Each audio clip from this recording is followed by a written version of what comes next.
Break the chains of colonialism for one united Caribbean. The Caribbean Court of Justice. Proudly ours. Rising out of the ghetto, third world stagnation, reaching out for tomorrow with a world vibration. You're listening to Hard Talk Grenada via www.hardtalkgrenada.com.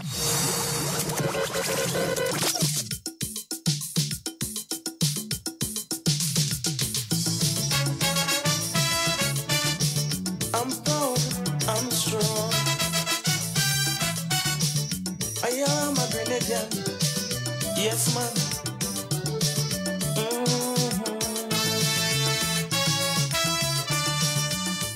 Grenada, Grenada, the land where I was born. I know you were suffering. Men have raped you and abused you and left you there crying. I devote my heart, my body, and my soul. And good morning to you, Grenada, Carriacou, and Pity Martinique. As Randy Isaac says, sweet Grenada. Beautiful Grenada. Yes, indeed. My name is Sheldon Scott. And I'm Devon Romain. And you are listening to Hard Talk. We're live on 97 point, at least we hope we're live, on 97.5 City Sound FM. And 89.5 CRFM. 92.9 Sister Isle out there in Carriacou. And 94.9 We Vibes Radio in Brooklyn. Yes, indeed. And of course, we're also online, Hard Talk Grenada on Facebook and Hard Talk Grenada on YouTube, where you can look live at the program. When you make your comments on YouTube, I generally don't see it. So you have to make your comments on the Facebook. Link. Yeah? Mm-hmm. Yeah, you have to make it over there. We won't set back up the WhatsApp, so you could WhatsApp and so in very soon. We haven't set it back up yet. To those of you, we'd like to apologize. We have been having some technical issues this morning. Nothing to do with the radio stations, nothing to do with even us at studio here. There seems to be a connectivity issue as regards the service provider, the internet service provider. Yes, so there seems to be an issue there, but otherwise it seems to have leveled off and we're stable for the time being. So we're hoping that it holds for the rest of the program. Yeah, we hoping you don't end up with any looping and all this kind of thing. Yeah, we're hoping that it keeps on like that. All right, nice. Mm-hmm. Good morning to you, Zingo. Good morning to all Grenadians. Yeah, Labor Day. Labor Day was when? Yesterday, today? Wait, Yeah, Labor Day is today. Today? Yeah, today. Today is, I don't know, I never been there for them thing and them day. I busy down here. I doesn't have time to come up for them thing day. You understand? Hold on. I could be wrong, I think it's the first Monday in September. But I don't know. It had Grenada Day yesterday. Grenada Day and that's Labor usually Day just before. different. No, but it's usually just before Labor Day. Yes. So I don't know if Labor Day is. I'm not too sure. Zingo, when is Labor Day? Somebody tell us when is Labor Day. We don't know. We doesn't be day in them thing. We don't know. Supposed to be the first Monday in September. Mm-hmm. Right, and that would be the third. Right, if that's how it's still going on, and so. But I know yesterday was some it's New York Day or some or Grenada Day in New York. And then it had there was Grenada Day in Canada on Saturday. Yeah. And Grenada Day in New York yesterday. And so back to back. Somewhere in London there was Notting Hill Carnival. Notting Hill Carnival. Not Grenada Day, but Notting Hill Carnival. Notting Hill Carnival. Yeah. So Notting Hill Carnival. Notting Hill area though has become quite Zingo. Yeah, we want the info, man. Tell us now, man. Yeah. Notting Hill has become quite a sort of exclusive area now, Next week. Yeah, but no, I mean the area itself, Notting Hill. Mm-hmm. It wasn't always this kind of rich people area. It's become kind of rich people area now. Yeah. If you see they put up barricade and all kind of thing, they see them West Indians coming through with the raucous behavior.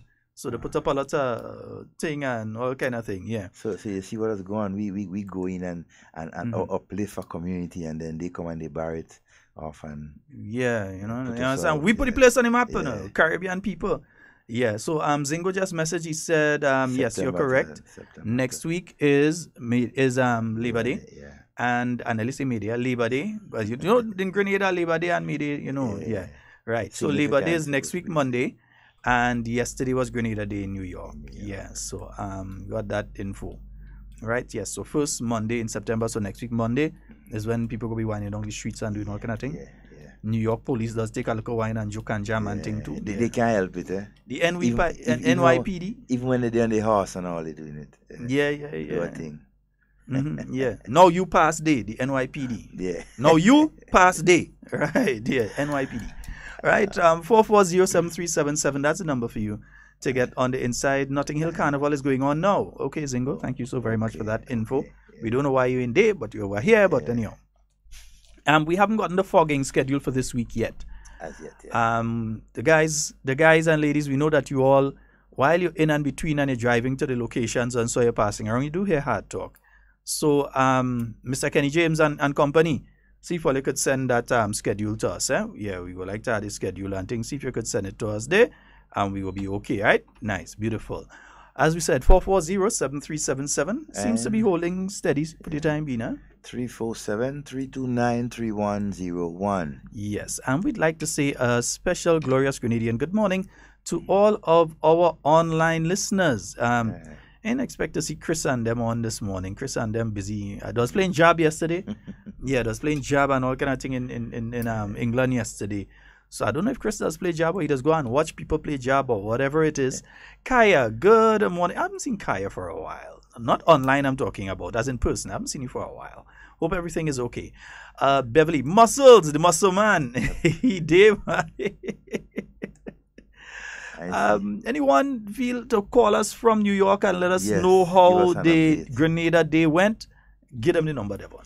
347-329-3101. Give us a call. Specky was there, Zingo was Ways, Boise was there. Yeah, I guess. All of them was up there. I think they say Jab King was up there, Dash was up there. What? Well, not was, they still are, all of them up there. Grenada Carnival up there then? Yeah, man, somebody. Junior. Junior, you too, you could give us a call. Yeah, give us a call. Might be the appropriate person to do so. Let us know how the Grenada Day went yesterday. And anybody that could give us a rundown on Grenada Day itself. Yeah, what is it? What is significant? I don't know too much about it. I know it's a number of groups, right? And so that come together and try to, keep that thing up. But I don't have Junior wants the number. Junior wants the number. 347-329-3101. 347-329-3101. Give us a call. Give us a call. Let us know how the Grenada Day went yesterday. Depot. We're kind of interested in knowing and so on. Yeah, because it's a Grenadian thing, huh? Yep. And you remember, you also had the same thing taking place you also had the same thing taking place in Canada the day before. The day before, yes. So it's interesting. I saw the Honorable Peter David on a photo. I saw him there at the Grenada Day in New York. Yeah, we have a caller. Good morning and welcome. Morning. Hello. Hi. Hey, morning, Sheldon. Junior, George. Good morning, sir. How are you doing, my brother? I am great, man. And how are you today? Well, I'm good. I'm probably not as good as you, but I'm good. You're recovering? I'm recovering. So I'm recovering. We're doing talk along, right? This is talk along. Yeah, talk along. We talk along right now. Talk along. So give us a rundown. How was Grenada Day yesterday in New York, and what are some of the main activities that took place? Well, before we speak about Grenada Day in New York, on Saturday we had the Grenada Day in Toronto, and it was a whole Grenada weekend in New York and in Canada. And folks should also know that Carnival in London is also happening, and Grenada happened to be one of the biggest band island masks out there. So Grenada was represented in the US, in Canada, and also in London. So kudos to everyone, all the Grenadian, hardworking Grenadian in the diaspora that continue to fly the flag real high. Now, as it relates to the Grenada Day in New York yesterday, it was in my looking on and being there and being a part of the experience, I thought it was a great success, where you have Grenadians from all over the U.S.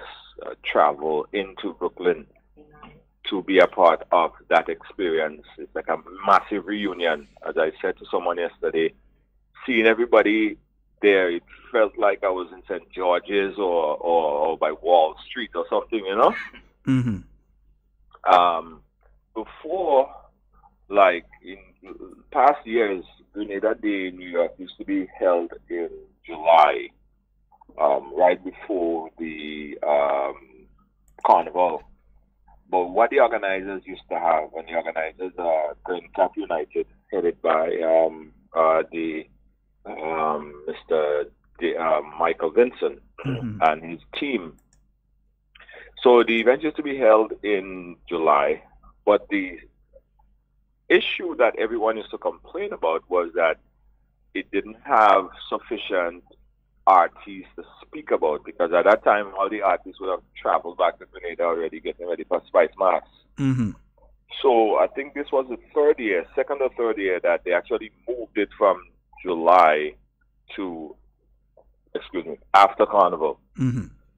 And because that was done, it made it more accessible to have those artists to be up here, because right before the Labor Day weekend, that's what we saw yesterday. Mm-hmm. So we had Lava Man, we had, of course, Specky, who was in Grenada Day in London. Grenada Day in Toronto, and then he just flew right over to New York. We had Jab King. It was so much artists there, personalities. We had the foreign minister there. It was such a great experience, a great event, and a massive reunion in Brooklyn. Wow. You could estimate crowds, or you're leaving the crowd estimates alone? Well, I say it was probably creeping up into the 6,000 or 7,000, possibly maybe 8,000 or 9,000. Wow. My vantage point, because I was doing the broadcast, so I was kind of confined a little bit there to the ride along.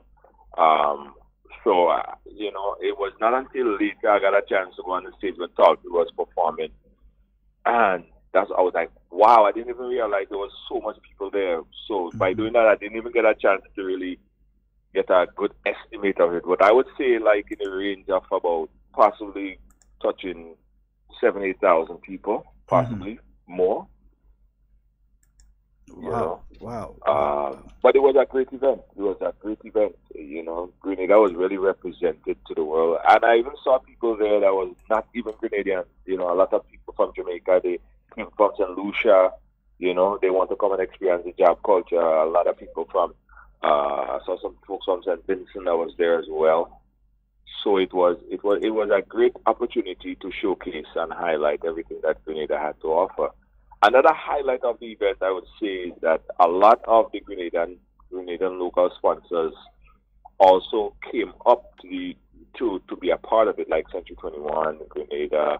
We had, I think the Credit Union was there. Of course, Spice Mass Corporation was there. The GTA was well represented as well.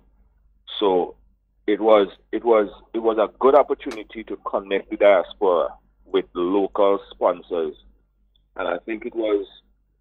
If you see more of that, you'll see more of the diaspora playing an active role in being a part of companies like that would reach out directly to them. So I think it was a win-win for everybody at the end of the day. Wonderful, wonderful. And the performances, anything of note? Some of the performances that would have taken place yesterday? Was great. Talpi was great.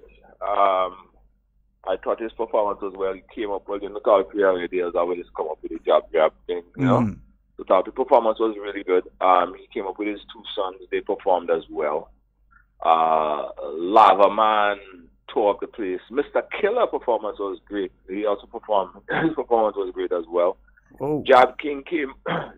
Jab King came in a Lava Man segment, which was really nice as well. I think Gab King would have been his first time here in New York. Mm-hmm. It was just a seamless thing, and you know, the dancers, the what's the name of the dance group again? Conception dancers. Conception dancers. They played, they danced. They had a you know, different segments of the program, and they did really well. They brought that kind of you know, vibe to the place, and people were saying, you know, that they a long time they haven't seen so much folk dancing, you know, and they were saying that, well, I thought this thing was dead because, you know, people up here, they don't see this every day, you know, but they got a chance to see it firsthand, and everybody was really happy to see it. They did a dance where, you know, it's like they was telling a whole story in the dance without even saying a word, by the drums and the dance and the acting and all of that stuff. It was a great event, man. From left, right, and center, it was a really great event. And kudos to the organizers, Grand Cap United. Kudos to everyone who did whatever to make this a success. I thought it was a great event. Indeed. And we look to see it expand in years to come. We want to see it expanding. Yeah, absolutely. And I think, you know, people was upset initially when they moved it from July, because they were like, oh, why are you moving it from July? It was a good lead up to Grenada Carnival. But the truth is, the way it's at right now, I think it's a better date because of, you know, it more people could be a part of it coming to New York after Grenada Carnival. You know what I mean? Mm-hmm. And so I think that it will grow and grow and grow. And I was telling Mr. Benson yesterday while I was driving into the park, I said, Fox, listen, I don't know where I'm going to put you it. Because the amount of talk, the amount of promotion we did for this Grenada Day, the amount of hype that was created for it. Although the park was big, I was like, yo, I think that you need about 2 parks to put Grenadians. And I think probably in the years to come, that would be the reality. That park is just going to be too small. You know what I mean? As more people look at the event, as more people come in, as more people hear about it. And as I said, it's not only attracting Grenadians, it's attracting a lot of non-Grenadians. Because as we see, even from Spice Mass 2018, we had, you know, a 24% increase in visitors from the diaspora. Mm-hmm. A lot of these people are not Grenadians. A lot of these people, they just get addicted to the music and the culture. So they're a part of it. So they travel all the way to Grenada for Spice Mass. Think about, you know, they're in Brooklyn here already, or they're in the US or North America or whatever. They come here and experience it as well. So I think that as Spice Mass grow, you will see Grenada Day grow. Not only in New York, but you've also seen it in Canada. There is a Cultural Heritage Day in London. And all over the world where anything Grenadian, it's trending. Everything is happening Grenadian and everything is trending. The 473. So it will grow as the culture continues to grow. Yes, indeed. And Junior, we'd like to thank you so very much for taking time out. What we all know is an extremely busy schedule, the ride-along family. Yeah, I'm in the ride-along family too, you know. It's happening. I'm in the ride-along family. Yeah. Before yeah, always by my side, Right. And, you know, I got to thank my team yesterday.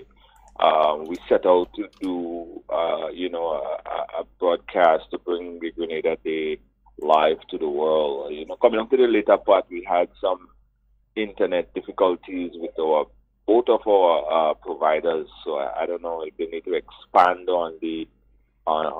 Even here in the US, we have those type of problem. I didn't believe that would have happened, but at the later part, everybody didn't get to see the last couple of performances from our broadcast. But I'd like to thank the team, everyone that viewed, everyone that shared, everyone that was a part of the experience. We thank you so much, Ms. Shida, Doc Sanders. Thank you so much, guys. And the folks behind the scene, Lim, and everybody, you know, making sure things happen.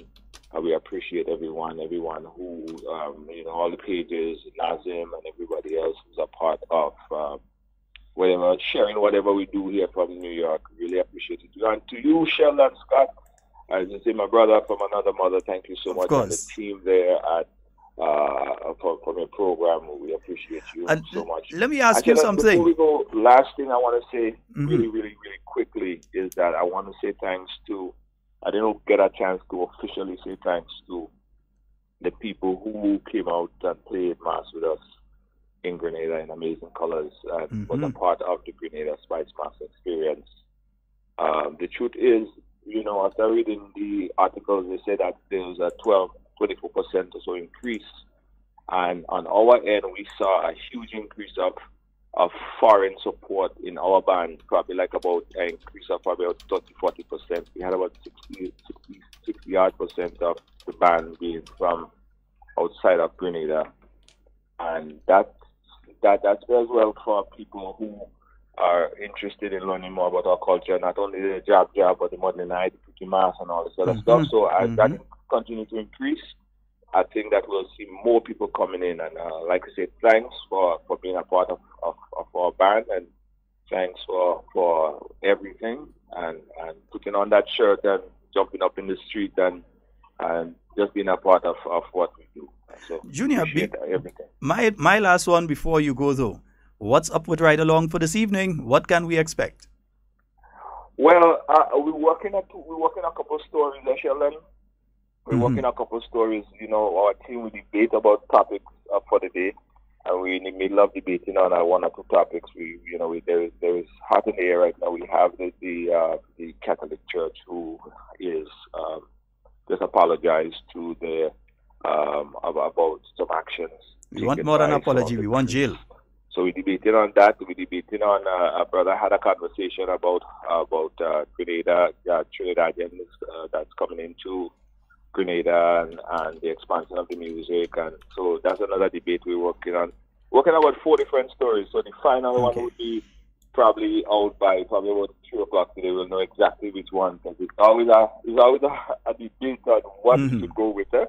But wherever it is, Ade. Stories will be on today. Whatever it is, I'm there because I get my notifications, and once I'm in a location that I could view, I'm viewing. Yes. All right. I appreciate that, Sheldon. Thank you so much, guys. I always try to check out the program as well. Sometimes I have it on mute, or sometimes I have it on low, but I'm always there. Sometimes I'm not always commenting, but I'm always there supporting the program. You guys are doing a great job informing and keeping information out to the whole world. All right. And we'd like to thank you for doing the same thing too, and especially taking up a lot of causes that sometimes may pop up on social media and would have just stayed as a hot topic for a day or two, but you take it up and you make something out of it. And you follow up on that issue to try and see that a person can be assisted. We'd like to thank you for that. I can't take the full credit because you and your team.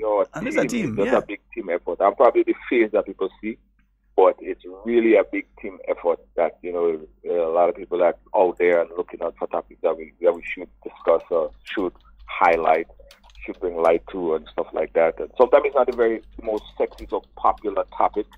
Sometimes it's not the topic that everyone will say, let's talk about. But sometimes, it's important that we talk about things, even if it makes you feel uncomfortable sometimes. And even some of the topics that we discuss and is brought to the fore is not necessarily a topic that I particularly would say, I am in full support of, but I am open to listening to other ideas, because I think that that's how you learn. By listening to other ideas, even if it may not be of your belief or whatever, it's good to at least examine other options, as controversial as it might be. And I think that's how we grow as well. All right. So once again, thank you so very much, Junior, and feel free to give us a buzz anytime, man. The door always open to you. Yep. Thank you. I appreciate it, man. All right, so man. The amazing colors. Amazing colors. So amazing. Simply amazing. All right, folks. We've been speaking there with Junior George. Yeah, you may know him from Ride Along. Giving us an update on both Toronto and keying in on the New York. And there have been a lot of comments coming across on the Facebook during that point in time. One of them specifically mentioning our good friend, and Devon, real partner, Councillor Derek, Councillor Derek James, who was one of the founders of the entire Grenada Day some 10 years ago. So GrenCap is now, according to Depot, GrenCap is now the umbrella organization for the event. In addition, the Caribbean Cup soccer semis was taking place. Grenada defeated Trinidad and Tobago 3-1. Wow. Scheduled to meet Jamaica next weekend on the eve of Labor Day. Yeah, so that lineup is always a combative one. The young dancers from the Spice, a breath of fresh air. And remember, Sherma called us to let us know that the Cultural Foundation had organized to have the conception dancers up there, and it seems as though they were excellently received. And then Skeeter was there. She should have joined them on stage. Yeah, Honorable Kate Skeeter Lewis, good morning. You should have joined them on stage, you know. Yeah, we know you could dance, so don't try to hide. Knowing her, she should be part of that anyways. But knowing Skeets, Yeah. knowing the Honorable Kate Skeeter Lewis, more than likely she was shaking her leg down in the crowd somewhere there. She's just culture, all over her. She can't help it. She can't help just it. can't help That's in the blood. She can't help it. That's the family. They can't help it. Yeah, once they hear a drum beat or they hear music, they must move. They can't help it. That's the whole family. All of them so. In short, man, the whole family so. All right. Alicia is saying she experienced Grenada Day in Brooklyn last year, and to me it was just awesome. That was last year. And Zaka is saying that they're also proud of our dancers. And yeah, Deepo is saying he was pleased for the first time to meet Honorable Skeeter Lewis through Pedro. Yeah, through the Honorable Peter David. Yes, we know she little about Chitalawa. We know that. The Talawa part. Yes, and I ain't saying that one, Depot. Leave Specky alone. Okay, folks, also remember, just getting off the Grenada today for a short while. We'll come back to it.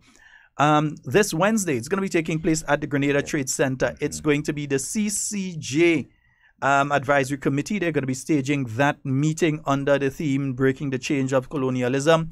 The feature speaker being the Honorable Mia Amor Martley, Prime Minister of Barbados. And she'll be delivering the feature address. Of course, there'll be other addresses and so by different members of the CCJ Advisory Committee, and information will be provided. A question and answer segment will also be open for questions in relation to this issue. Remember, Grenada is seeking to move away from the Privy Council and to the CCJ. And again, over the weekend, someone again about this thing about, oh, it's better to, I mean, what kind of slave mentality that could be? That's just still, you know, when Bob Marley sang and he said about free yourself from mental slavery. Emancipate yourself from mental slavery. There's so many people that still maintain that mental slavery, and part of it is that they still want to be so much like who were the slave masters or the colonialists. They still want to be so much like them. Some people are saying, well, just acceding to the CCJ doesn't go far enough. Well, about 2 years ago, we had the opportunity to move a lot further than just the CCJ. And most people said, no, we don't want to. Let's take it now, stage by stage. We move to the CCJ. That is going to help us to deal with everything else. That will give us a legal tooth. Yeah. Going forward. To be able to move on all other fronts. It's going to help a lot. We have a caller online. Good morning and welcome. Hello. Good morning. Hello. We may have lost that caller, but I think I heard a beep again. Okay, we lost that caller. Yeah, the I start again. The I start again. One of the things too, with some of them who continue to pop up that argument about the importance of the CCJ, it's not important for us at this point in time. They do that because they could afford personal gains. Listen, some of the people who making that argument, they could afford to pay a lawyer in the UK and go to the UK and sort out the issues and that kind of thing. And some of them are representing other interests too, by pushing that sort of thing. Yeah. But not Grenada's interests, they are not. So that is why we have to attend Wednesday's activity, or at least for those of you who are outside of Grenada or are in Grenada and cannot physically be there. I know arrangements are being made to broadcast it via the internet. Definitely, once there's a video stream, we will make it available via all the means that we have, via the Hard Talk website, New National Party website, the Prime Minister's page, all of these different avenues we're going to use to broadcast it, as well as YouTube, so that you can view it and view it live. We're going to do that. Yeah, we promise you that we will do that.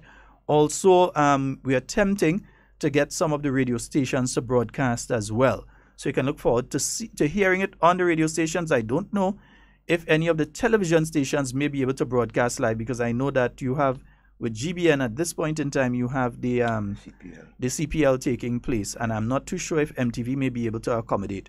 But definitely, WPG10, you may get it on WPG10 on cable.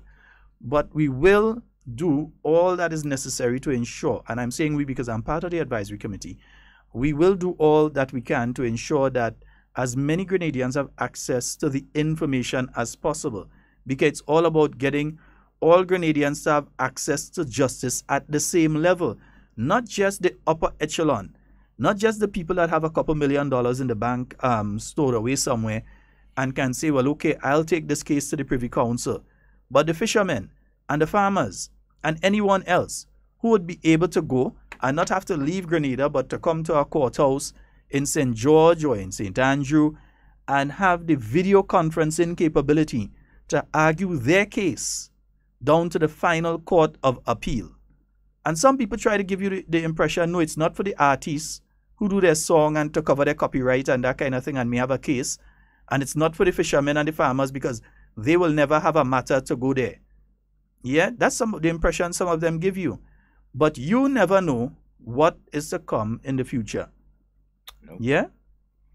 Suppose somebody, some relative that you didn't really know much about, die and leave a set of land for you. And somebody try through the courts to take that land from you and so on. You have to go to the final court to argue to get that. You might be poor, you mightn't have anything, but you can't go and argue it to the Privy Council because you don't have that kind of money to go there as your final court of appeal. After you do all you have to do, you don't have the money to go. But you could go to the CCJ. Yeah, you'd be able to reach the CCJ. It makes it more accessible to everyone. That's why I'm voting yes, and I'll encourage anybody to vote yes. But I'll also encourage you to come out on Wednesday and listen to that activity. Yeah, I think we have a caller. Good morning and welcome. Yeah, good morning, Devon. Good morning, Sheldon. Good morning, my friend. How everything? Quite fine. Yeah, Sheldon, anybody who opposed to the Caribbean Court of Justice being the final court in the Caribbean, there's something wrong with these people. Because see, these people, I consider these people, they don't care about others. Because sometimes they have money, they could go to the Privy Council. But what about other people who might have a case, right? And they feel like they don't get justice. And they have to go to the Privy Council. How will they reach it? Right? They won't be able to reach it because, they don't have the finance. So they have to take what they get. Because if we look at what happened with the CCJ, you got a faster case, right? Where people could get justice at a faster speed. Remember the issue with the Barbados? In Barbados, concerning the election? From Friday to Sunday, in 2 days, justice was handed down to the people who was ready to vote in the Barbados election, right? Because if it was in the Privy Council, they would not get the result as yet. So when you look at the Caribbean Court of Justice, it is much easier, it's cheaper, right? And it for the local people and for people even at the higher upper level, because it's better, it benefits us. Right? So when I hear people talk about it, they're opposing the Caribbean Court of Justice, I wonder if these people really have a heart, if it really cares about people. Yes, they could get justice, but what about the local people, other people who want justice, and because they don't have the finance, they can't do it. I believe justice is for everybody. Right? I don't see people should try to hinder someone from getting justice because they don't have the finance.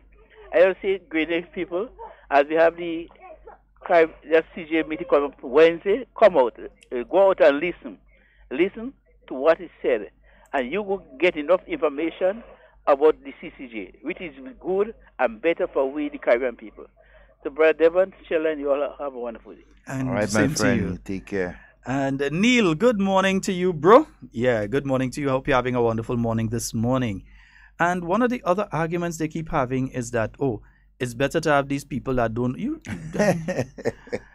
No, the Privy Council doesn't have anybody from the Caribbean on it. It's just totally British. Englishmen. Yeah. these guys that have this sort of aristocratic, bourgeois sort of attitude towards law, towards us, towards everything. And will try to impose on us a lifestyle that is not really waiting, right? But outside of that, remember, the Caribbean Court of Justice, yes, there's an Englishman there too. There's one who is a justice there. But to balance it off, there's one from the Netherlands. There are also others from the Caribbean, about 3 or 4 from the Caribbean region together with them. So that the judgments coming out from there, there's a balance. Because you have people who understand and are from the Caribbean. And then some people say, but these people are being corrupted by the politicians and the politicians paying them. That's wrong. It's not true. It's not even worthy to be considered an opinion. It's just outright wrong. It's false. It's a lie. The Caribbean Court of Justice, the justices are not selected by any region. No country has a say at the political level of who are selected to be members of the Caribbean Court of Justice as justices on the Caribbean Court of Justice. No politician, no part of the Caribbean or anywhere in the world has a say as to who the people who make up the Caribbean Court of Justice are. That's one. Secondly, they are not paid by any country in the Caribbean. Every country put a couple $1 million at the initial stage. They put a couple $1 million in. Not that they have to put in, not that they might put in, not that they could take back. They put a couple $1 million in. That was invested. And the money, or for the interest and so on from that, is what pays the justices on a monthly basis.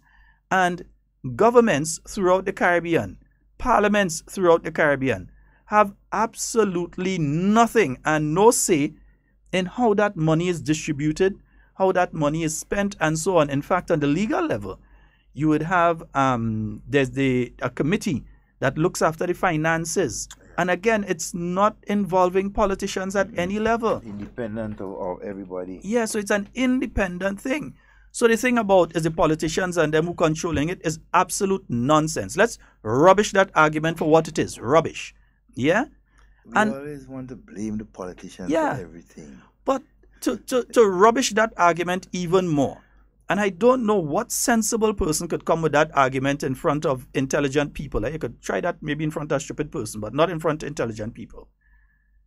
The Barbadian government, before Mia Amor Motley the Honorable, the government before of Honorable Frundell Stewart, said that they would withdraw Barbados from the Caribbean Court of Justice because they could not influence it. He didn't say because they couldn't influence it, but it was because they could not influence it. Several judgments had come down against Barbados because the justices, they wasn't looking at, well, I have a partner in government in Barbados, or I am from Barbados, or I went to school with this one who argued in the case in front of me, or I taught this one who argued in the case in front of me. It was nothing like that. They looked at the law. The law said this, and they stuck to what the law said. They interpreted law, not interpreting politics in a particular country or region. They interpreted law. And as such, when it came to the issue of CARICOM nationals and Commonwealth nationals who were residing in Barbados for a particular period of time and legally, constitutionally, were entitled to vote in a Bajan election, the justices looked at law. They didn't look at, well, if we go and we get Frundell vex, next thing we ain't go get paid. They didn't have to look at that. They looked at, this is what the law says, and this is what the law says without fear or favor. They looked at the law, they interpreted the law, and they passed down a judgment in relation to it. You had the Myrie case, Shanique Myrie, the Jamaican young lady who went to Barbados, was unfairly treated by immigration on the airport, subjected to humiliating and abusive treatment, unfair and illegal treatment, brought her case to the CCJ and had to be paid tens of thousands of dollars by the Barbadian government for that happening to her because she brought the case through the CCJ and they interpreted law, freedom of movement under CARICOM and all the other bits and pieces of legislation that led to that.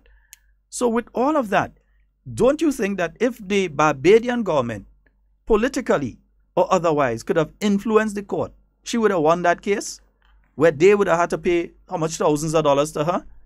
Or if the sitting government, who saw what was going to happen by the polls and so on, knew what was going to happen in the election, if they could have influenced the court, being the sitting government, you don't think they would have done it? Why do you think Frindle Stewart went in front of the Barbadian people and said that they're coming out of the CCJ because it seems as though the CCJ have something against It's not the CCJ have something against Barbados. The CCJ was interpreting law. And at the end of the day, what you want is free treatment, is not freedom. Yeah, freedom. You want freedom too, but you want justice to be applied in the proper manner. You want truthfulness. You want law to be applied how the law has been created. And that is what was done.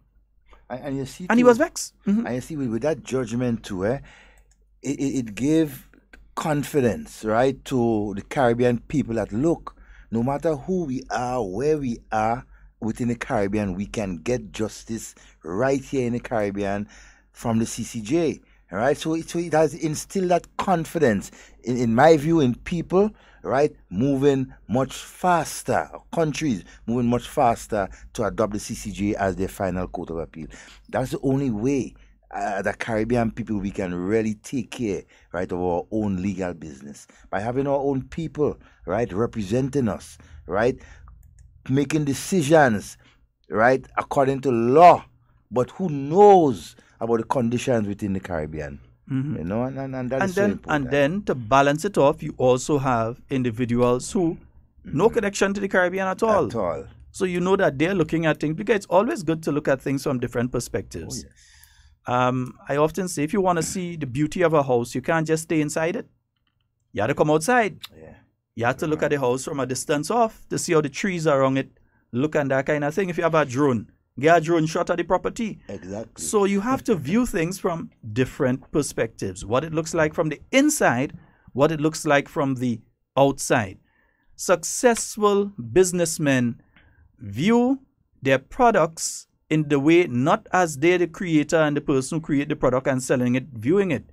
They view it as the customer that's going to buy it. Yes. And therefore, they tailor the product that they are selling to the customer, not to their liking. Their liking doesn't count. Nobody cares what the person running the business thinks about the item. The customer, the person who's going to dip in their pocket and take that money out to buy that, their perspective is what counts. Good morning and welcome. That person changed their mind. Yeah, you can call back, caller. There's no problem with that. Yeah, you can call back. The customer, the one, the consumer, the one who eventually has to use that product.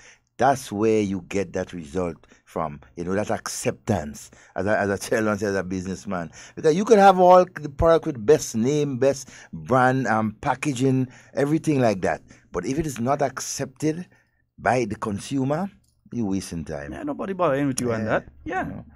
Good morning and welcome. Good morning, Mr. Rumain. Good morning to you, my friend. And pleasant morning to you, Mr. Scott, and your listening audience. Morning. Well, when it comes to the CCJ, I'm convinced that Mr.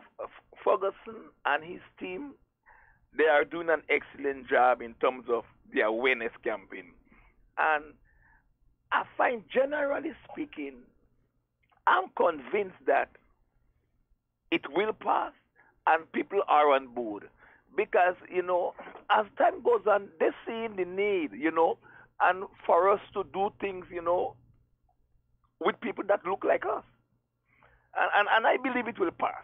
Now, gentlemen, Mr. Scott, I heard you spoke to Junior George earlier on, and earlier on this morning, the Grenada Consul General, Mr. James, spoke to Brenda.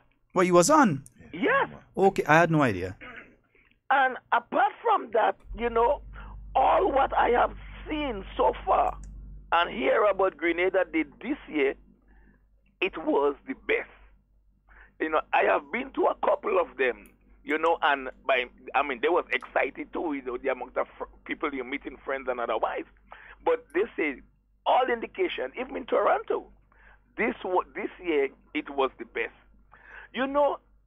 But I must say here, without a doubt, the best foreign minister Grenada ever had have had is the Honorable Peter David. No one does it like him. That was the only man, even when he was the foreign minister in the NDC, that was the only foreign minister that brings this ministry right to the Grenadian people and make them understand exactly, how it works, with the diaspora and everything like that, So I want to say congrats to Brother Peter David in this regard. And Mr. Scott, I also want to compliment the police. You know for what? For what I see as them taking very good care of the last fleet of vehicles that we received from the Chinese. I must congratulate them on that. Now, the issue with pension and the age, the discussion to move the qualification age to 65 years. I have heard a lot of people making a lot of noise about it. But Mr. Scott, this is a discussion that is taking place in many countries where, your retirement, the age is less than 65, There are some places where they was even looking at 70. So this discussion is taking place, and we have to figure out what is sustainable and what is not. We just, because, for example, gentlemen, I have two pensions, and they are 65. One of them, there is clauses in there whereby I can apply for it when I'm 55. But what it means is that I will lose 5% each year, that I take it before 65. So if I take it at 55, that means I will lose 50% of my benefits. And so once you take it before that. My last point here, my brother, I make the round every Sunday morning on the different radio station, listening to the different preachers preach, and I am somewhat taken back in the sense that how come these men and them are versatile? They go to seminary school and everything like that. How come they're reading the same book, and they could arrive at so many different conclusions? But the fact that Noah and his family was the only one that was saved. I'm curious to know how did the earth was replenished? Who had sex with who? Gentlemen, have a pleasant day. You like to go and interfere with some kind of things. Some kind of thoughts. I don't know why you just run. You like to go and then run away. Yeah, and that's the thing. Leave it for everybody else. Easy. You provoke them, thought provoke, and you just run away. It's all right. We're going to stick you more these days. The replenishing of the earth. Well, that's the story. What I need to say here, though, is that at the same token, he did mention the issue of the pensionable age and so. And there has been quite a bit of talk in circles recently about the National Insurance Scheme and a report which the National Insurance Scheme put out. Now, here's what I'm going to do. I'm going to take the next 5 minutes and we are going to play, the NIS program that they have out for today. We're going to play the NIS program. And I want you all to listen carefully because, you see, information must be seen in its entirety.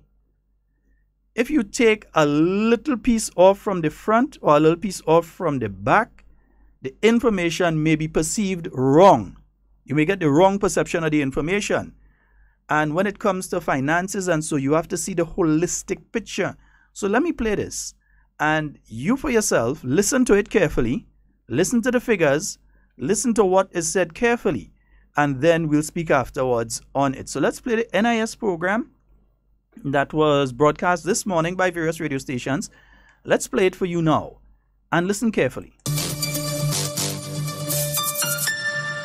Pleasant morning, everyone, and welcome to Let's Talk NIS. Today, I will focus on the performance of the National Insurance Scheme for the first half of 2019. 2018. Before I do so, I wish to remind us all that the core function of the NIS is to collect contributions and to pay benefits due to lost wages caused by sickness, childbirth, injury on the job, death, invalidity, and of course, retirement. Now, on the contribution income side, for January to June 2018, $39.96 million were collected from the working population. Of this amount, 1.2% or just over $462,000 came from self-employed persons. Contribution payments received for the first half of this year compared to the same period in 2017 were more by 9.4% or $3.4 million. Are you a resident in Grenada, Carriacou, and Petit Martinique and are not employed by someone else? Are you a bus or truck owner, a fish vendor or fisherman, a taxi owner, a hairdresser, or a shopkeeper? Do you own your business? Then, registration to the NIS as a self-employed person is now a must. So come on board and be covered with us. Register today. Don't delay. Get your benefits the easy way. Welcome back, everyone. And for those of you who have just tuned in, we are looking at the performance of the NIS for the first half of 2018. On the expenditure side, $42.05 million in benefits were paid to 21,145 insured persons and their beneficiaries. This means that for January to June 2018, the NIS received $39.96 million in contribution income. However, paid out $42.05 million in benefits. Therefore, contributions received during the period were not enough to cover the benefits paid. The difference is covered by the returns earned on monies invested over the years. Of the $42.05 million paid during the period January to June 2018, $33.72 million were pensions. $6.66 million were short-term benefits, that is sickness, maternity, etc., and $0.4 million were employment injury benefits. This means that pensions represented 80.2% of total benefits paid. The number of pensioners for the first half of the year grew by 3.5% to 9,219. The National Insurance Scheme added 549 new pensioners to the pension payroll for the first half of 2018. Should you have any questions or concerns, please visit any of our offices in Carriacou, Grenville, and Melville Street, St. George's, or call us on 440-3309 or on WhatsApp 403-7512.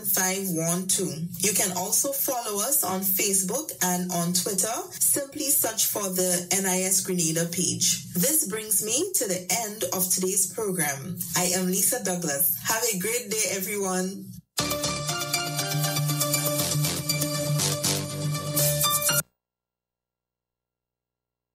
Yes, indeed. So that was a program by the National Insurance Scheme. Now, a report came out earlier, I think it was last week or week before. Yeah. A report had come out saying that the National Insurance Scheme, and it was kind of simple, direct thing that said the first quarter, is the first half or first quarter of the year? Yeah, first half of the year, National Insurance Scheme would have made $39 million. Collected. And he collected that. Yeah. And they spent $42 million, and therefore they did not make as much money they spent. And some people went ballistic. Oh God, the NIS are about to collapse and is in problem. A whole and, week now they're talking about that. Goodness gracious, about the NIS about. No, I listening. I listening because I know I'm gonna research and I'm gonna find out the facts in relation to it before I speak. Unlike them who could just hear something and run with it. I'm going to find out because me, I want to look like a fool. And So they're I'm gonna looking find like a out. fool now with all the facts coming out. But the thing is, the NIS, it's not just your money that comes in that they take to pay people when you get sick and maternity benefits and those kind of things and pensions.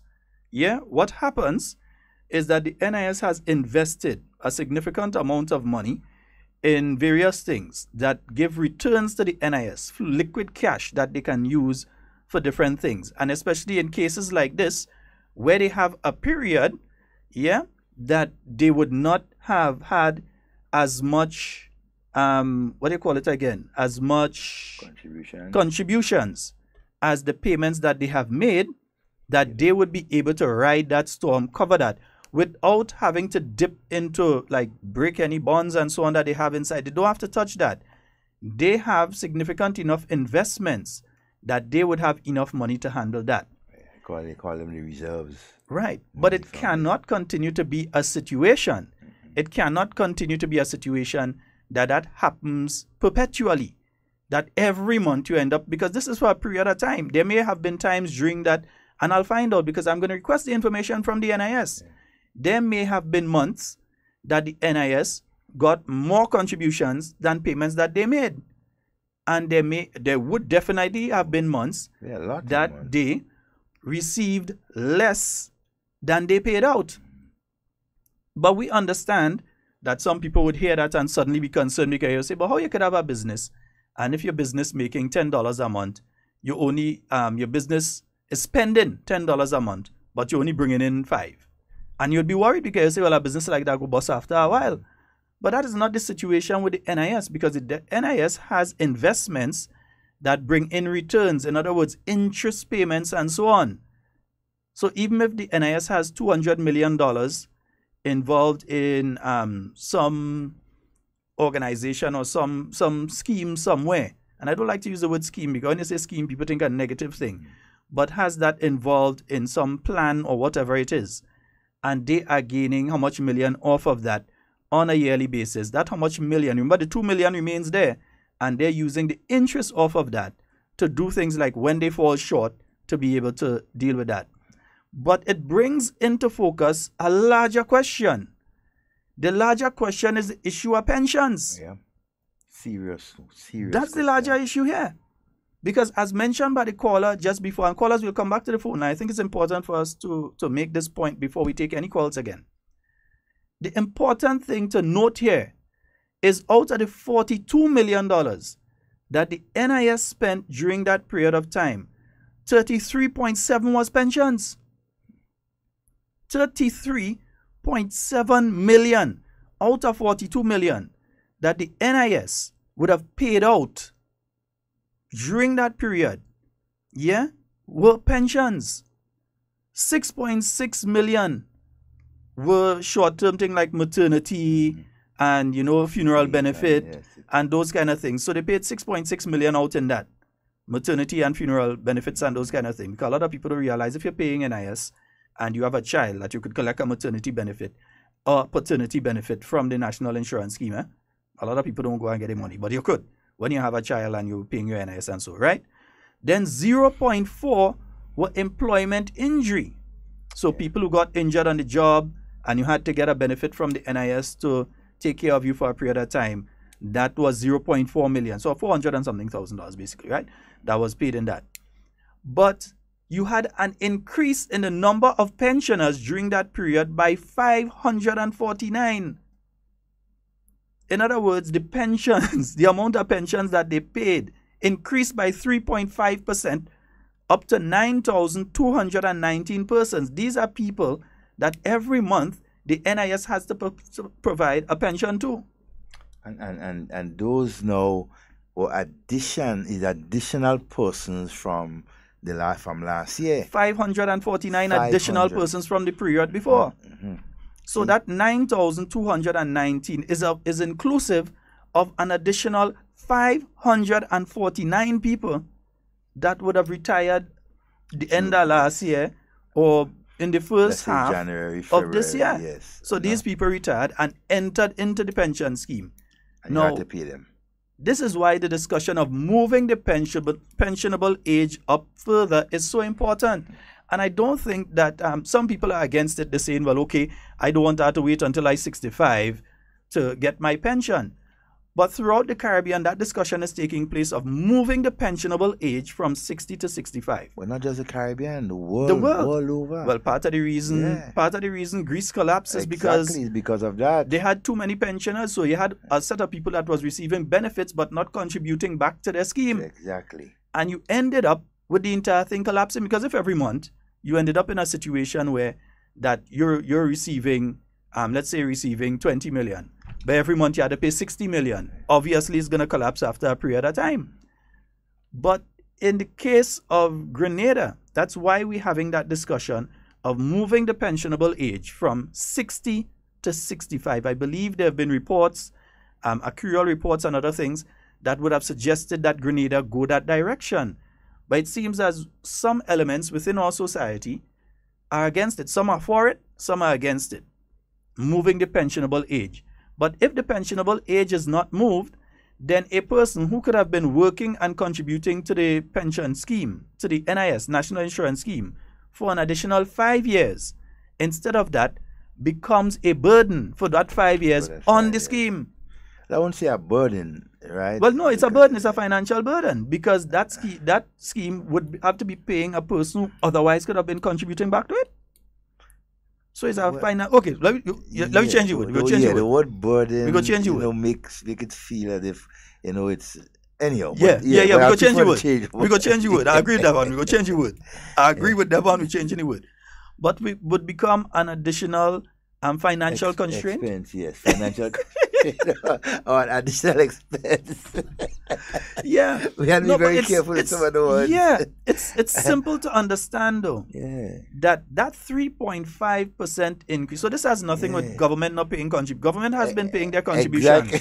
In fact, the new National Party government has not only been paying its contributions between 2013 and now. We've been paying a certain one from back in 2010. 2010, and we wasn't empowered then. Yeah. And we've had to be paying back to the National Insurance Scheme for every month you pay a little something. You can't pay the whole thing one go. So every month you pay for this month, and then you pay a little bit on what was owed from before, right? Until you finish pay. So this is what has been taking place. A lot of people running about now talking about, the National Insurance Scheme about to collapse. The National Insurance Scheme about to collapse. And what is so interesting, though, they continue to say that the government continues to dip their hand in NIS and rape NIS coffers. And so because the government is broke. These are the lame excuses that they're using. But the new National Party administration is the only administration in the history of Grenada. And since we've had the NIS around, to pay back the NIS everything that they had owed them. Everything. Every cent. The new National Party administration. And even if the new National Party approaches the NIS for a loan, remember, it's not the NIS just giving money to the NNP and that money dead. They give the money to the government of Grenada. Let's be careful here. There's a difference between the NNP and the government. They give the money to the government of Grenada, and then the government of Grenada has to pay back that money with interest. So even if they give $10, the NIS has to get back, if it's 15, if it's 20, they have to get back that money with interest. It might be as little as $2, but they have to get back the money with interest. So it's not as some people trying to give you that the NNP raiding the NIS. Raiding the NIS is when you go to them and your financial situation is so bad that the committee says to your government, and we ain't talking about NNP here, you know what we're talking about. The committee says to the government, listen now, we ain't want no bonds from all because you can't pay that. We know all you can pay. Don't come and pay all you gain us no paper, no IOU, because we know that you can't pay that. You can't pay you can't pay the staff and the ministries. So we know definitely you can't pay us back. So we want no IOU. Give us property and so on.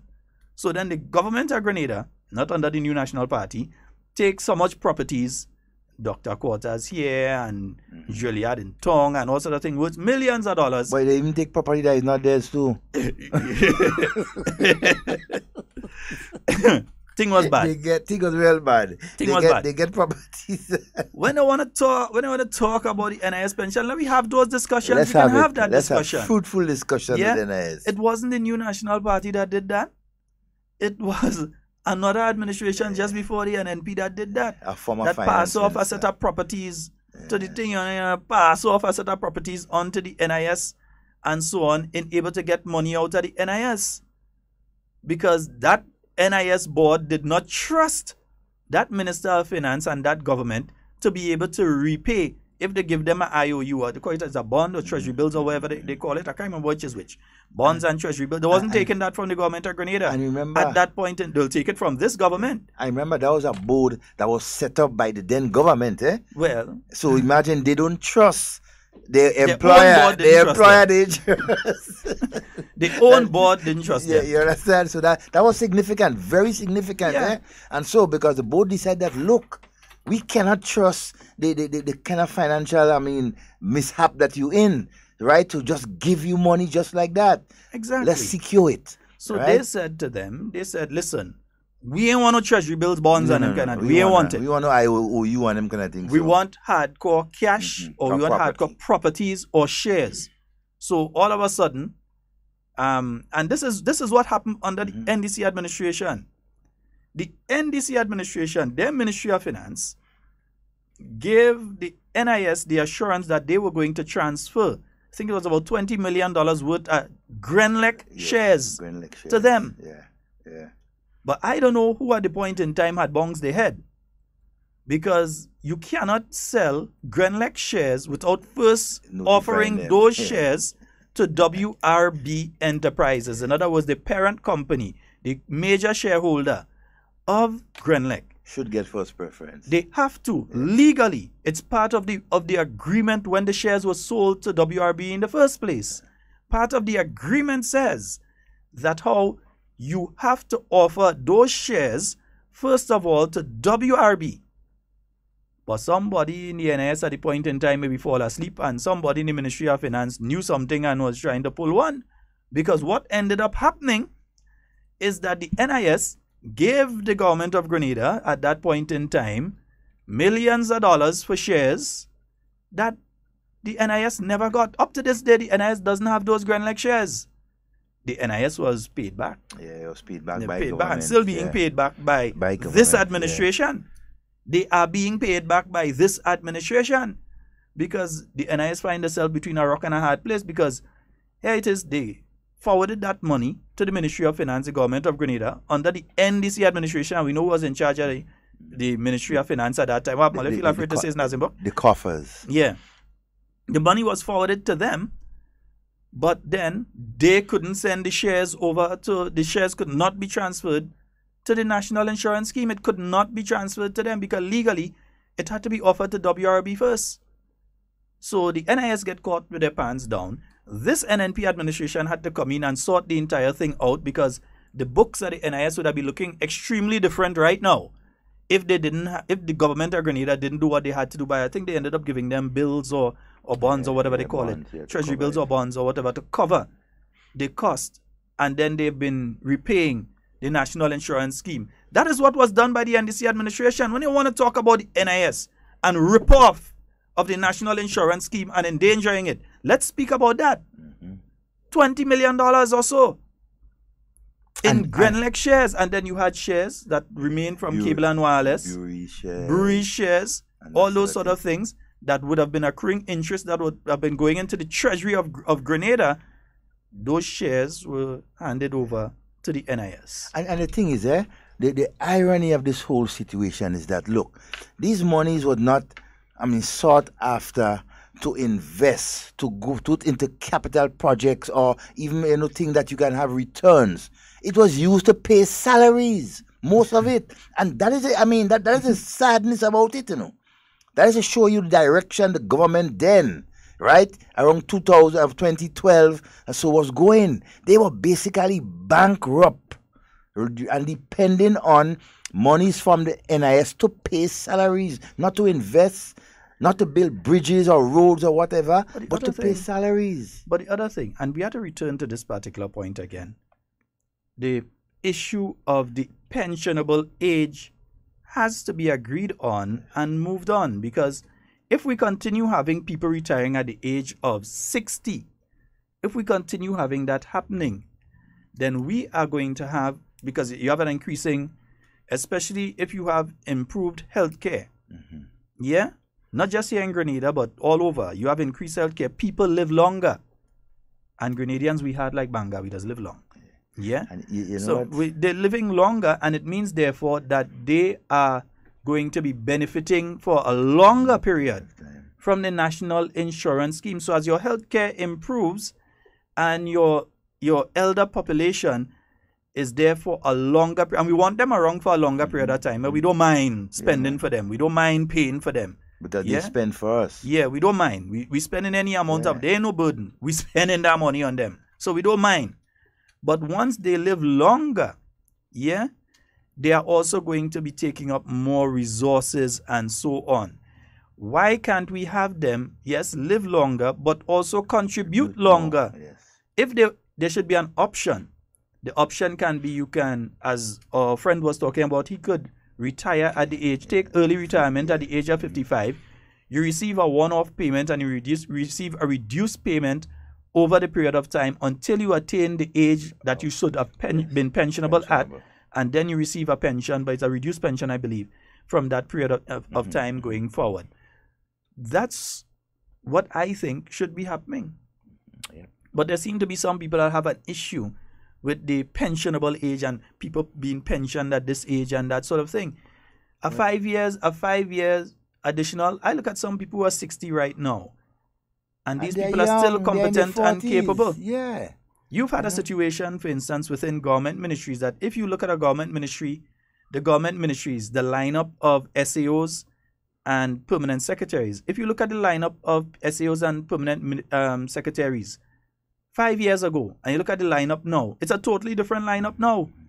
Because a lot of people, you had people like Ms. Vida Victor Bruno, Ms. Bowen, the late Nadeka McIntyre, Eunice Sandy David, and you've had all these people that have retired out of the service. And some of them are people that could have still been working, as far as I'm concerned, offering a service to the government of Grenada.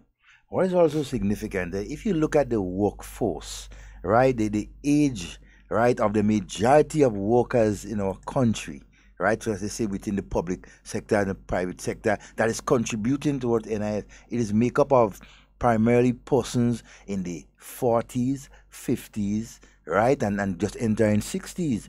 So we're looking at a retired persons, a majority of persons, right, while getting to retire, and our workforce remain, it's not younger.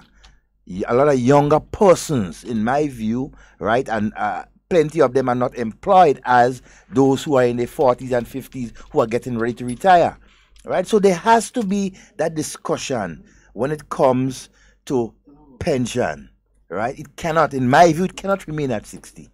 Just cannot. In my view, you have countries that are actually speaking of moving a pensionable age to 70. To 70 years. And that was mentioned by our good partner that called as well. He mentioned that. That's why I played the part from the NIS too. You have countries that are discussing moving the pensionable age, that a person could go for their full pension at the age of 70. Yes, it will offer a person the opportunity for early pension. That you've worked a certain number of years, you've completed a certain number of years within the service or whatever, and you would be able to take early retirement. In fact, I think even right now, the pensions discussion between government and the unions, is going on. I think this is one of the issues, the age at which a person would be able to become pensionable. I wouldn't get into details on that right now. Because we don't have the facts. Yeah, I want to clarify in relation to it. Yeah, but these are some of the things that we have to discuss. When some people just jump out to you and tell you the NIS is about to collapse, ask them how. Because the NIS itself, they have a lot of bonds outside their treasury bills thing. They have, they have properties, they have investments. And investments are not just here in Grenada and regionally. They have investments internationally and so on. And these investments ensure the security of the national insurance scheme. It ain't going to just collapse like that, because you have a period of time for just within that 6 months. You have some months that they spent more than they received. it doesn't collapse just like that. Shows a total lack of understanding of the issue. Yeah. But yet still, the people who understand the issue, Lisa, are always the ones that's screaming and shouting about it the most. That's what happens here, you know. The people that least understand an issue, if they're asking questions, is one thing. I have no problem with a person asking questions. But some people like to ask questions, and they ask questions in a way where they're making certain allegations while they're making it. Like if the government of Grenada go down there with a gun, stick up the NIS, and just start to load up trucks and money and go and bring the money over in the treasury. That's what they're trying to make it look like.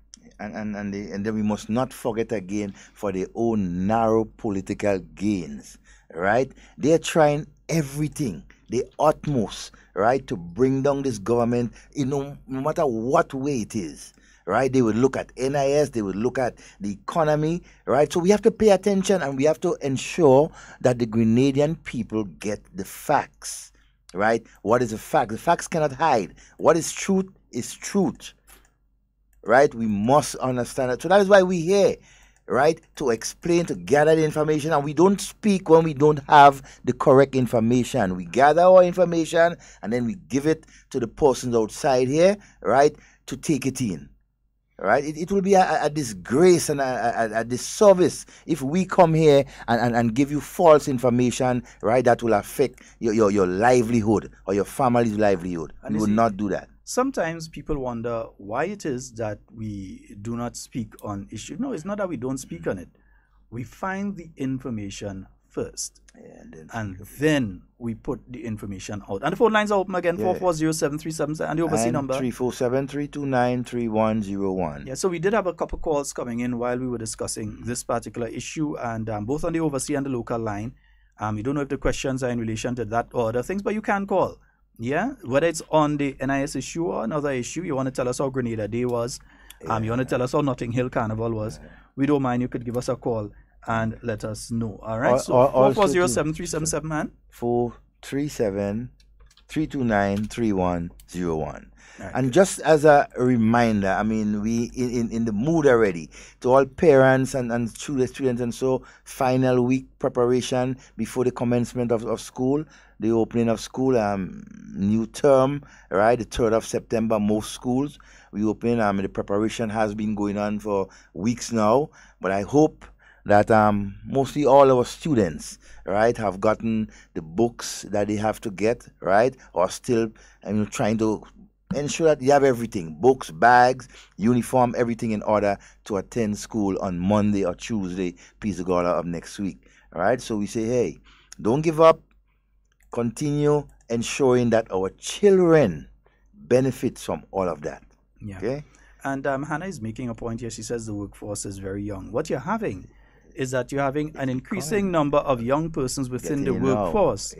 But then you're also having, along with that, an increasing number of persons becoming pensionable. And if we leave the age at 60 with improving healthcare, improving medical practices, improving medication, all those sort of things, the average life expectancy of the average Grenadian is going to be extended. And as that is extended, you're also going to have the situation that they will be receiving their various payments, emoluments, etc., from the National Insurance Scheme for a longer period of time without contributing back into the system. Exactly. And contribution is a key, right? The more contributions you have, the better off NIS is. So if we have a prolonged retirement thing, let's say up to 65, and then we have more coming in as younger persons coming in the workforce, we have much more people paying into NIS, thus ensuring that the success and the future of NIS and our children is secured. Yeah. Right. Also, just to let you all know as well, one of the other issues there is that you would have heard mentioned during that a certain amount of the money, I can't remember the exact figure, I didn't make a note of it, but self-employed persons, they contributed, I think it's 9 million or so. They contributed a significant portion, enough portion. So that's self-employed. That's you're employed and you've gone and you've registered with the NIS and you pay NIS on a monthly basis. Even though, like you're running a garage and you're running a garage. You own the garage, you're running the garage. And some people consider that, no, I ain't had to pay no NIS because I'm working for myself. Huh. But legally you're supposed to. Of course. And many more persons have been registering and going in and making their monthly contributions and that's good. to the National Insurance Scheme. And if we get it across the board now that everyone who could be is making their payments into the NIS, then it makes the NIS even more buoyant. Yes. Yeah? Stronger, but everything like that. While it is a note of concern that during that period you had this happening, you also have to look at what caused it. No, it was not caused because government ain't taking people money and they ain't paying. That's false. That's not true. You had an increase by 500. I mean, out of 9,200 and something, you had 500 and so just within the last few months. Half of the year. So quite a few people retire now. And trust me, in the second half of this year, you may even have an increase or even similar numbers. Are these the people who started working right after the revo? During the 80s, late 70s, These are the people that started 80s, working yes. just after the revo that are retiring now. Yeah, and an interesting thing, Sheldon, a lot of persons have been working within the government system since they were teenagers, right? And they are now becoming pensionable. Some of them don't really want to continue within the service. Perhaps they're just reaching 60. Right, and they're young, they're born and so, but they want to move on to either some private business, their own business, and so because they have been in the public service for over 40 years. That's why I believe that it should be an option that you could take early retirement or that you remain until the period at time. So you have the option because a person might just say, "I'm tired of this thing. Me, I want to stay in the system any longer." You know, and so that person, do something else. Yeah, because that person could be allowed to say, "Okay, I done with that. I'm moving on," or the person decide, listen, I still have a contribution to make. I can still make a contribution. Let me remain and continue making my contribution. And that's so I think that's the discussion that has to take place now. That is where we have to go. Not on, oh God, the thing about to close down. And scaremongering tactics. It's going to collapse. It's about to collapse. And all kind of things like Chicken Little. And they continue to do that. That's a new name for them, Chicken Little? Chicken Little, yeah. And they continue Chicken to do this. Little, just so they get a new name. They're doing this thing in an effort to try to scare and to bring fear among the Grenadian people. Never know. You know? So it's... Today's the 27th and rent out to pay. Yeah, rent out to pay. Yes, that's what's going on. Chicken Little must do like the sky falling because they have to get the money to pay. Yeah, pledging time starting. Pledge time, man. Program, just now you go hear gospel for so. Yeah. I bet you are wrong Wednesday, so they go start. Amazing Grace, how sweet the song that saved a wretch like me, You start this morning. They start this morning already. This morning? Yeah. Talk a whole. They talk a whole thing. Okay. A whole thing. They talk about family thing. Sympathy. Yes, all the other gods, they are the works of man. But you are the most high God. Just to solicit money from the poor, hard-working people of Grenada. Yeah, boy, gospel in your tail, boy. Yeah, bring the money, come. Gospel in your tail. And I don't know why they don't put Papa God in their shopping list. You have some people, and and you know, the irony of this thing is that you have some persons doing these things, and they are proud to be on radio, right? Giving some sort of justifying Chicken Little, right, what they're doing. You understand? As if it benefits the Grenadian people. No, in my view, and I keep saying that, you are like a leech sucking the blood of the poor and vulnerable. Chicken Little. You see, Chicken Little.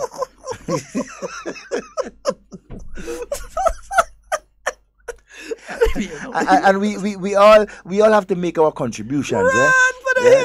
But I mean, our contributions must be, in my view, honest and so on. And when you look back, you must say, yes, I made that contribution, right, for the upliftment of my fellow Grenadians, right? Not to malign them or to try to destroy them, right? In your quest to gain financial gains.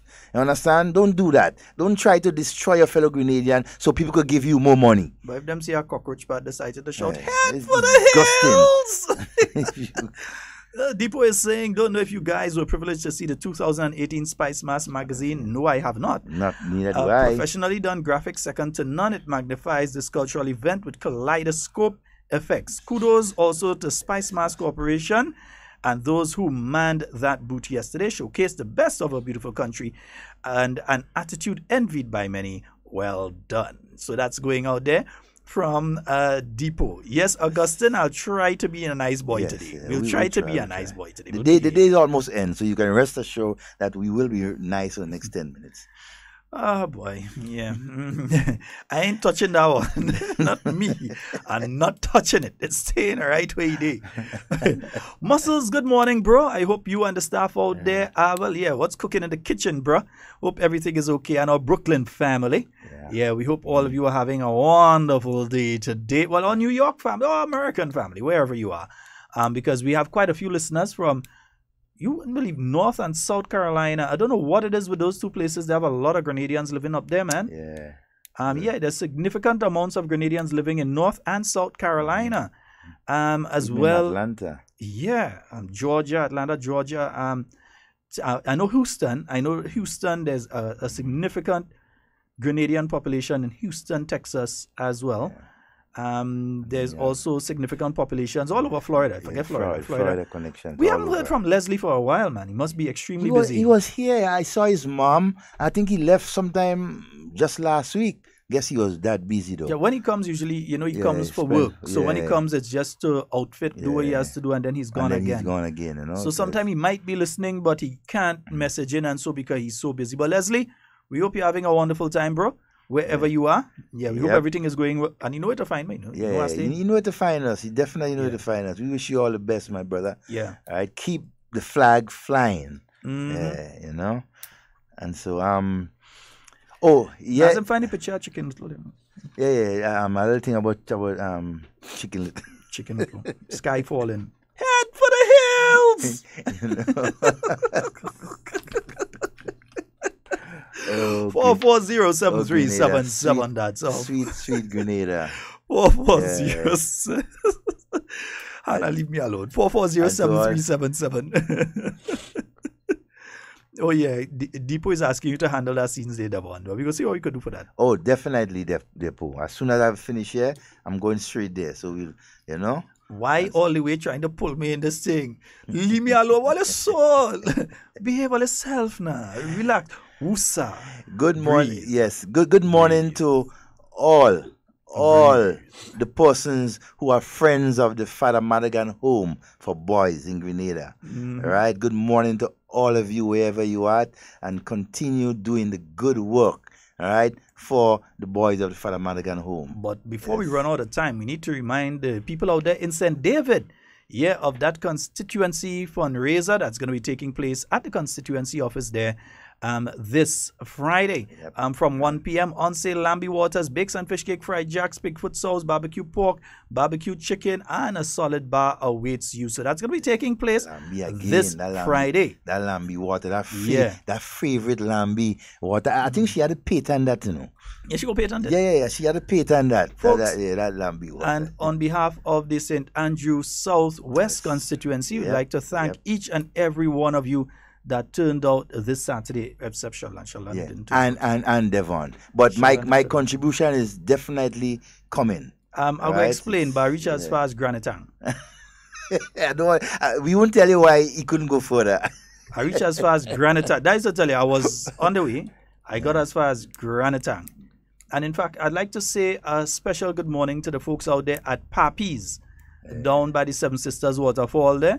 Man, but Devon, if you haven't been there, man. I've not been there yet. The place is absolutely beautiful, man. It's nice. It's just a wonderful vibe. Wonderful vibe. Family oriented, everything. Yeah. So those of you that have not yet visited Papi's restaurant and the agro thing there, remember whatever they're feeding you, generally they grow right there. Right there. It's been grown right there. Yeah, so the pork, the mutton, the chickens, the duck, even the fish, they have a pond and you could pay, you go your fish, and then they will cook it up right there for you. Right there for you. Wow. Yeah, they grill it and they take it wherever you want. Again, snap and thing there. Good morning and welcome. Land fish. Morning. Morning to the partner. Yes, good morning, my friend. You're talking about pension and people who work in from the revolution. I work in from the revolution time to up to now. So I want you to give me a little run on that. Because people who work from the revolution time get a benefit. So what about me now? I work from the revolution time to now. You're still working? So give me a run now. No, but have you attained the age of 60?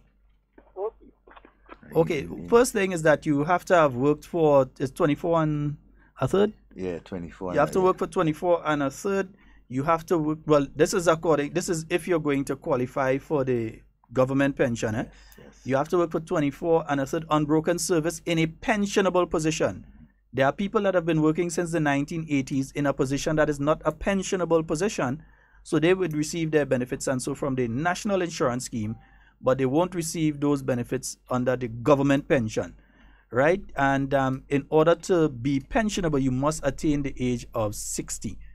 Yeah, you must attain the age of 60. Once you've gotten to 60, you have to retire, and then you receive your benefits also, whether it's from the national insurance scheme or whether it's from the treasury. The government gives you a pension if you're in one of those pensionable positions. If you've been working since the days of the revolution, that's one thing. Yeah, that would mean that you already, long ago, you made the 24 and whatever years that you're supposed to make. But have you gotten to the age of 60? Okay, have you gotten to the age of 60? And if so, there's a pension secretariat that you can go to, and they would discuss with you. They are located in the Kaipo building. That's like if you're going into Mount Welldale. Yeah, right on the left-hand side. As soon as you're entering that road to go into Mount Welldale, you can go to the pension secretariat there, and you go with your different documents. If you have your appointment letters and so on, from when you were appointed to the service, that's always important. If you can walk with that type of documentation, this is my letter, I was appointed on this date, and any subsequent letters you may have received for, you may have been upgraded or whatever, and so. If you have those documentation and you can walk with it, you'll make their job a lot easier, to tell you if you qualify for a pension, and if so, what are the procedures and all of that. So you need to walk with that. So it's at the Kaipo building. That is heading into it's at the Kaipo building. That's heading into Mount Welldale, to the bottom of where for to anybody in Grenada, I don't know where Mount Welldale is by. Well, yeah, the name Mount Welldale, people don't pay attention. All you have to tell them close to the Red Cross building or at the entrance of the new Parliament building. Right. Right there. Yeah, right there. Because that building right on the side there with the big mango tree in the yard and everything like that. For the people like Devon, where they went in and take Bishop. Yeah, that road to go in there. All right, all I have to tell them is the road going into where we go and free Bishop. Yes. You go and take him out from under house. And you could say we, He ain't saying them. We. I ain't saying them. We. I could say them. Yeah. He had to say we. Right? Yeah, don't worry. We have a program coming up there. Why? Lord. That's all we had to say. We have a program coming up. The best of the best. Folks, don't forget as well, happening this Wednesday at the Grenada Trade Center, the CCJ Advisory Committee. We will be having that discussion there on breaking the chains of colonialism as we deal with the Grenada going to the Caribbean Court of Justice instead of the Privy Council. Yep. The feature address will be delivered by the recently elected Prime Minister of Barbados. Yeah, and I hear a St. Paul's woman too. I hear she has roots in St. Paul's, Grenada. St. Paul's, I understand that. So, Mia Amor Motley, she'll be delivering the feature address. The feature. And you know, I mean, surprisingly, I mean, the name Motley, I mean, most Grenadians will know of a particular place called Motley Hill. That's right at the bottom of the Prime Minister's residence.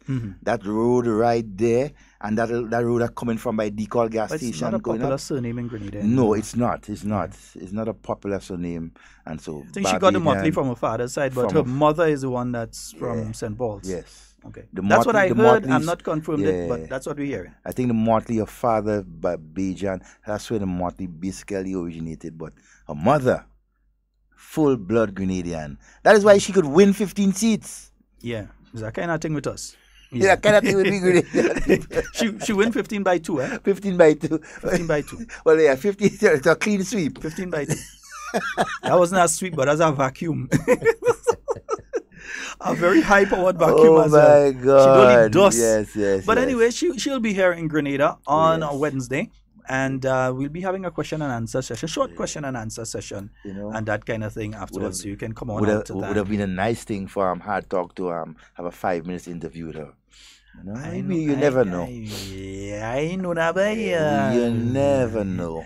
Well, we have strings all about the place. We could, yes, indeed. So, folks, that's it for Hard Talk today. Remember, just remember, and let's congratulate especially all Grenadians who came home for the carnival period. Because here's what you all led to a 24. They had projected, the GTA had projected a 5.3 increase in visitors for Spice Mass 2018. How much it was? Yeah, but the projected 5.3 increase. Instead of getting the 5.3, they got 24.9%. Whoa. So they way underestimated what was going to happen. So they were very conservative. Yeah, this year we had 12,379 visitors for Grenada's Carnival as compared to last year when we had 9,911.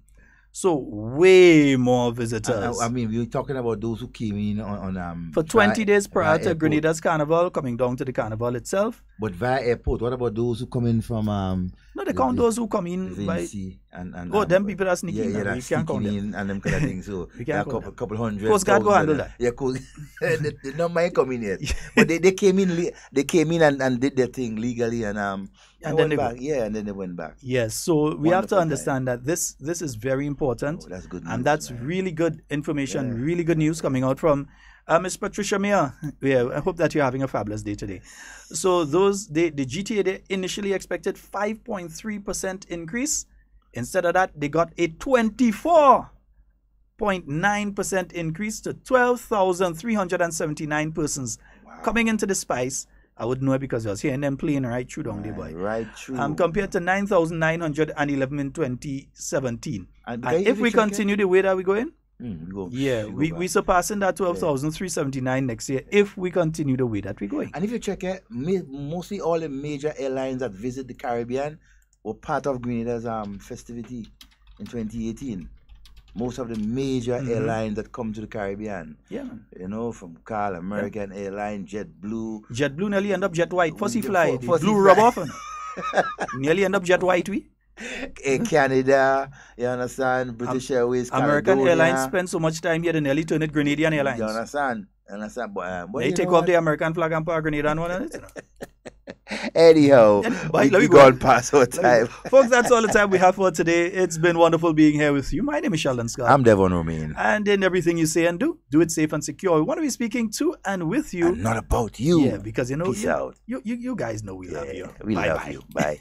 Stay up to date.